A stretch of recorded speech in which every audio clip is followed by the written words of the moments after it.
Hello my anime lovers, what's up and welcome back to my channel. आज हम देखने वाले हैं सोलो लेवलिंग सीजन 2 का एपिसोड नंबर 2। तो अब बिना किसी देरी के चलते हैं सीधा वीडियो की तरफ। रेड गेट के अंदर संग जिनवू जीत के साथ खड़ा था। उसके आसपास आइस बियर्स मरे हुए पड़े थे। अराइज बोलते ही सारे आइस बियर्स की आत्मा एक साथ उठते हैं और अब वो भी जिनवू की शैडो आर्मी का हिस्सा बन गए थे। वहीं गेट के बाहर 3 घंटे बीत चुके थे, जो कि गेट के अंदर 3 दिन के बराबर थे।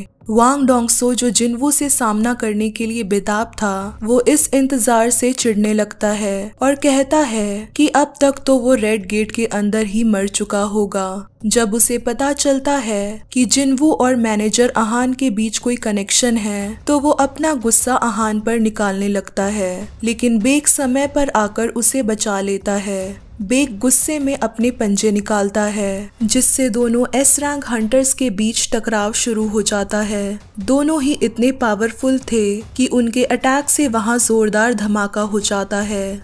रेड गेट के अंदर अपने टीम मेंबर्स के मरने के बाद किम चुल पागलों की तरह अकेला भटक रहा था। उसके पास सब कुछ भी नहीं बचा था, जिससे वो इस कड़ाके की ठंड में सरवाइव कर पाए। रास्ते में जब उसकी नजर आइस बियर्स के कटे हुए डेड बॉडीज पर पड़ती है, तो उसे यकीन नहीं होता कि बियर्स को उन कमजोर ई रैंक के हंटर्स ने मारा होगा।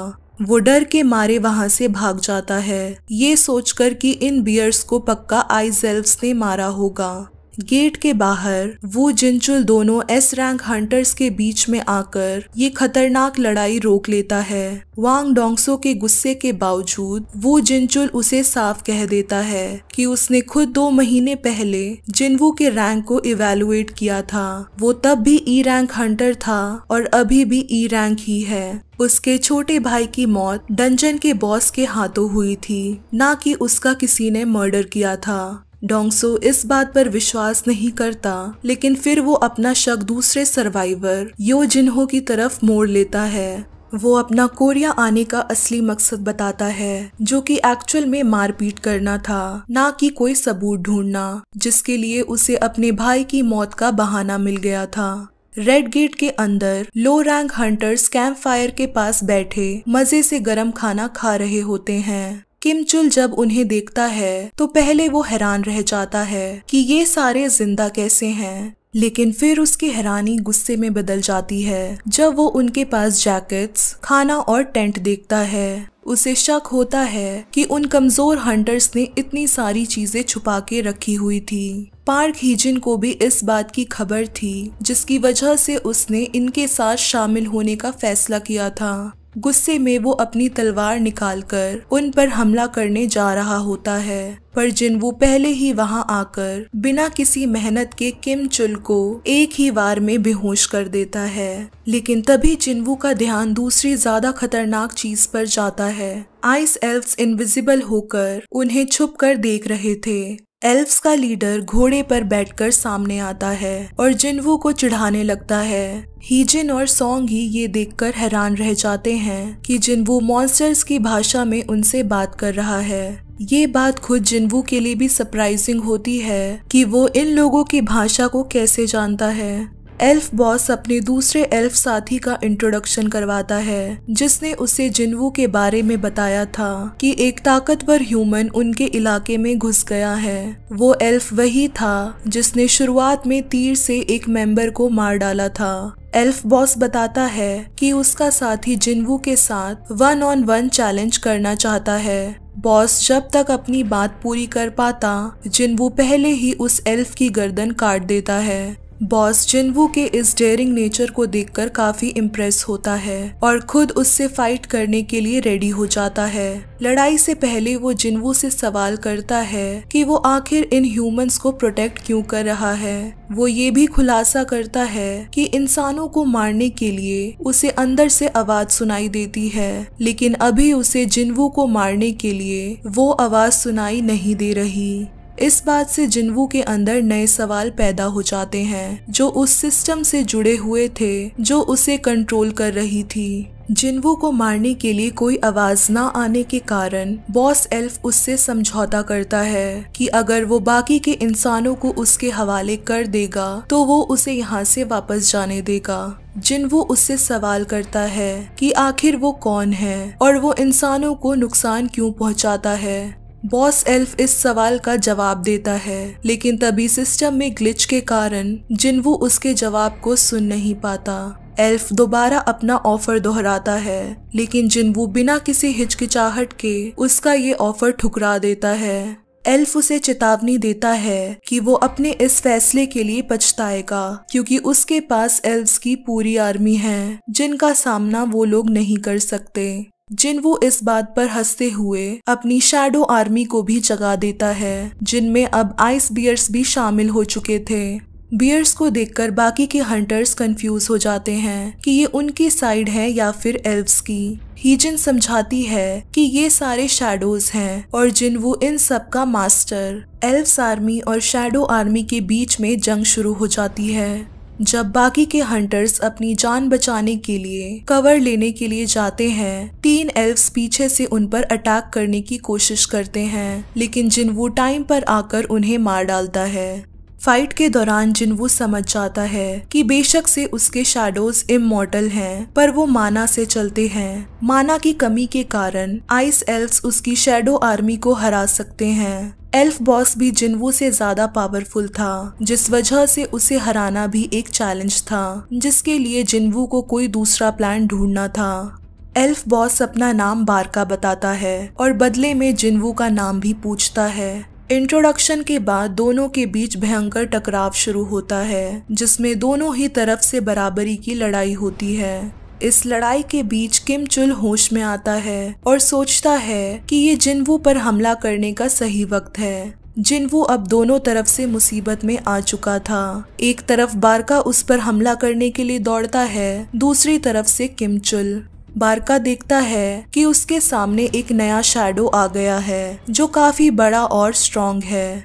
जब किम चुल जिनवू पर हमला करता है, इग्रिस बीच में आकर पहले ही उसे मार देता है। जिनवू फिर बिना वक्त गवाए किम चुल की शैडो को एक्सट्रैक्ट कर लेता है। बारका जो विशाल शैडो अपने सामने देख रहा था, वो कोई और नहीं बल्कि रैंक ए हंटर किम चुल था, जो अब शैडो आर्मी का हिस्सा बन चुका था, जिसका नाम जिनवू ने आयरन रख दिया था। बेशक से आयरन उतना समझदार नहीं था, लेकिन वो बारका के खिलाफ लड़ाई में काफी इम्पोर्टेंट साबित होता है। जिनवू के इंटेलिजेंस, इग्रिस की फाइटिंग स्किल और आयरन की पावर, ये सब मिलकर बारका को धीरे धीरे कमजोर कर देते हैं। शैडो सोल्जर्स ने आइस एल्व्स आर्मी को हरा दिया था, अब बस उनका बॉस बारका ही बचा था। जिनवू अपने वेपन को फेंकता है, लेकिन बारका इस हमले से बच जाता है। जिनवू का फेंका हुआ वेपन हवा में ही घूमकर वापस बारका की तरफ आता है, जिससे बारका का वेपन टूट जाता है और आयरन सही मौका देखकर उसे पकड़ लेता है।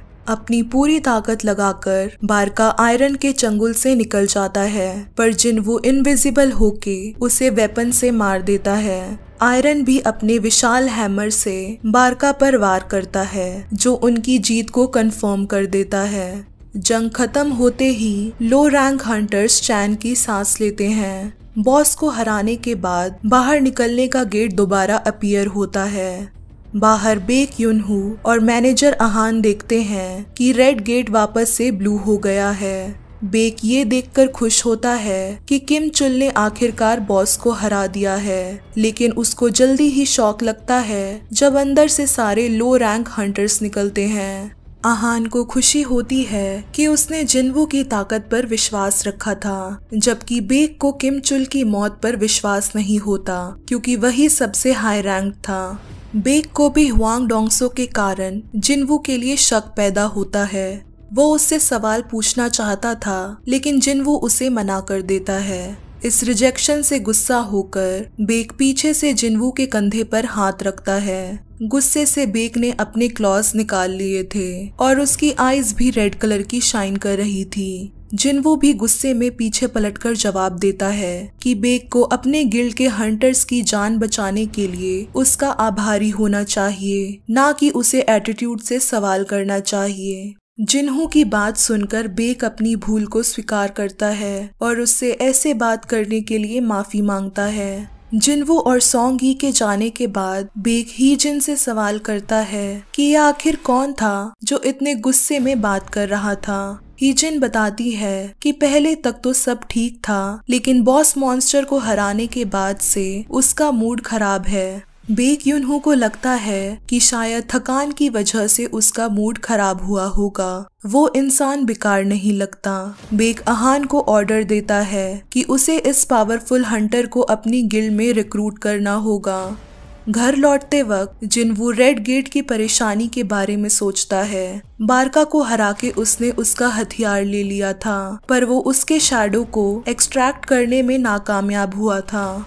सुबह यो जिनहो अगले मिशन के लिए नए चमकदार आर्मर में तैयार होकर आता है। जिनवू उसे बताता है कि मिशन के लिए उन्हें किसी और को भी रास्ते से पिकअप करना है। यो जिनहो ये देखकर हैरान होता है कि सोंगी भी उनके साथ मिशन में जाएगी। जिनवू और सोंगी की पिछली रात की बातों को सुनकर जिनहो इसका गलत मतलब निकाल लेता है कि वो दोनों एक दूसरे को डेट कर रहे हैं। वो जिनवू से कहता है कि ये चीज बिल्कुल सही नहीं है, क्योंकि सोंगी अंडर एज लड़की है। जिनवू को लगता है कि वो मिशन पर सोंगी को ले जाने के लिए उसे छोटा बता रहा है, जिस पर वो रिप्लाई करता है कि अंडर एज होने से कोई फर्क नहीं पड़ता। जिनवू के इस जवाब से जिनहो को शॉक लग जाता है। सो हे गाइस, अगर ये वीडियो आप सबको पसंद आई है then don't forget to like, share and also subscribe to my channel. और बाकी के सोलो लेवलिंग के एपिसोड्स को चेकआउट करना मत भूलना। तब तक के लिए टेक केयर एंड सायोनारा।